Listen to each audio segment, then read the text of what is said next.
రెండోది సేమ్ తెలంగాణ ప్రభుత్వానికి మరో దెబ్బ ఇదే సుప్రీంకోర్టులో తాకింది.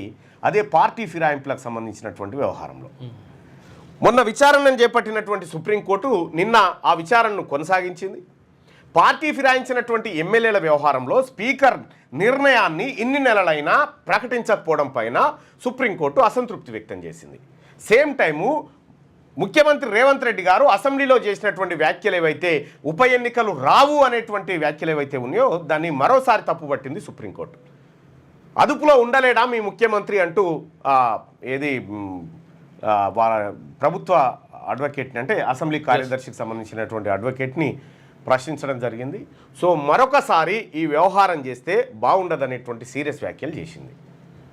సో ఇట్లా రేవంత్ రెడ్డి గారి వ్యాఖ్యలు అక్కడ కూడా ఇక్కడ కూడా రెండు వ్యాఖ్యలు సుప్రీంకోర్టు దాకా పోవడం జరిగింది. ఆ వ్యాఖ్యల తీవ్రత ఆ స్థాయిలో ఉంది. కాబట్టి ముఖ్యమంత్రి గారు చేస్తున్నటువంటి వ్యాఖ్యలు, చట్టసభలో చేసినటువంటి వ్యాఖ్యలు చాలా పవిత్రతతో కూడుకునే అనేటువంటి మాటను సుప్రీంకోర్టు చెప్పింది. కాబట్టి సో అటువంటి సందర్భంలో కొద్దిగా ఆచితూచి మాట్లాడితే బెటర్ అనేది ఒక ఆలోచన నిపుణుల నుంచి ముఖ్యమంత్రి గారికి సలహా రూపంలో పోతా ఉంది. ఇంకోవైపు ఇదే పార్టీ ఫిరాయించినటువంటి ఎమ్మెల్యేలకు అనర్హత వేటు పడబోతా ఉందా, ఎంతవరకు పాసిబిలిటీ ఉంది అనుకున్నప్పుడు సో నిన్న సుప్రీంకోర్టు చేసినటువంటి వ్యాఖ్యలు కానీ లేకపోతే గతంలో సుప్రీంకోర్టు ఇచ్చినటువంటి తీర్పులు కానీ కొన్ని కేసులలో సుప్రీంకోర్టు ఇన్వాల్వ్ అయినటువంటి విధానం చూస్తూ ఉంటే ఇప్పుడు 10 మంది ఎమ్మెల్యేలు ఎవరైతే ఉన్నారో వీళ్ళ మీద వేటు పడేటువంటి అవకాశం 60 నుంచి 70% ఉంది. వీళ్ళ మీద అనర్హత వేటు పడేటువంటి అవకాశం స్పీకర్ నేరుగా వేయచ్చు వేటు, లేదంటే సుప్రీంకోర్టే నేరుగా వేటు వేసేటువంటి అవకాశం కనిపిస్తూ ఉంది.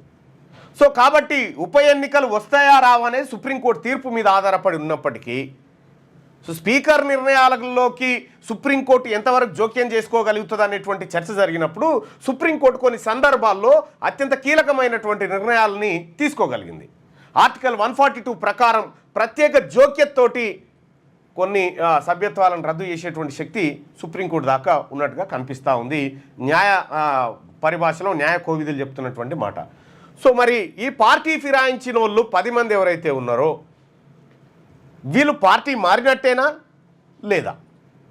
పార్టీ మారితే సుప్రీంకోర్టు మాత్రం నా అంచనా ప్రకారం 60 నుంచి 70% వేటు వేసే అవకాశం ఉంది.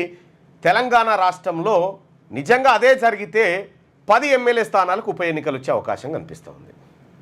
మరి 10 ఎమ్మెల్యే స్థానాలకు ఉప ఎన్నికలు వస్తే పరిస్థితి ఏంటంటే ఆ 10 ఉప ఎన్నికల్లో ఇప్పటికిప్పుడు ఎన్నికలు జరిగినా కాంగ్రెస్ పార్టీ విజయం సాధించే పరిస్థితి లేదు. సో మరి ప్రభుత్వం ముందున్నటువంటి ఆప్షన్ ఏంది? రాష్ట్ర ప్రభుత్వం ముఖ్యమంత్రి గారి ముందున్నటువంటి ఆప్షన్ ఒకటే, వాళ్ళు మా దాంట్లో చేరలేదని చెప్పి తప్పించుకోవడం. రెండోది ఇంకా ఒక అడుగు ముందుకేసి సాహసం చేయదలుచుకుంటే